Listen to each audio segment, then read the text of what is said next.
So when I came across the fact that there is contamination inside these vaccines, it stunned me. It stunned me that the field that we had developed, this ability to reduce the cost of DNA sequencing 100,000-fold in 5 years, which occurred with many of the great scientists here in this community, was never used on the vaccine. They injected it into 5 billion people with 13 billion doses. That's an enormous risk to the human population, to take something you've never sequenced, inject it into everybody, and hope things come out right. That might be the largest Darwin Award our species ever sees.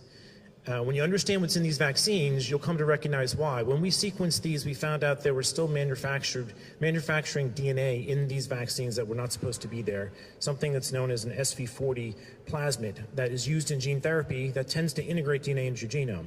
This is particularly in the Pfizer vaccine. It's not a Moderna, but both vaccines are showing excess DNA that is well over the regulatory limits. And in addition to this, it's in a compartment, a lipid nanoparticle that makes it 100 times more toxic. It gets into your cells and triggers carcinogenic pathways. So this is a major oversight, and the FDA has known about this for 2 years. It's only recently have they taken some notice because our paper got finally peer-reviewed and published and been replicated about 10 other times. But now that we know that this DNA is contaminating these things, we're starting to see it get put into the congressional record with Senator Ron Johnson. We're seeing it get brought up to the ACIP committees now. They're taking this very, very seriously, but it's too late. We missed. Why did they miss? They missed because they have absolutely zero liability. They do not care about quality. They never will. So until you put liability onto these vaccines, they're going to have an avenue to inject your children with poison for the rest of eternity and have no accountability for this. All right, this is absolutely manufacturing slop gone off the rails. This is something that absolutely needs to be addressed. The remaining time, I want to point you to Japan. Okay, Japan has gotten the most of these vaccines. 80% of them are vaccinated. 13% of the country has gotten 7 vaccines.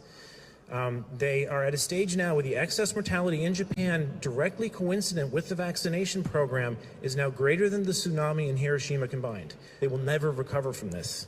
You cannot be mandating liability-free experimental injections into other people. We cannot have an avenue where the government and pharmaceutical companies can collude to inject you with things that are never been quality checked. Quality checking as small as a USB drive is all that was required to avoid this, and it was skipped. And it was skipped because of mandates, because of liability waivers, because people are afraid of a cold. They want to inject their neighbors' babies with stuff. This is sheep-like behavior. It's unconstitutional, and it has to end. Thank you.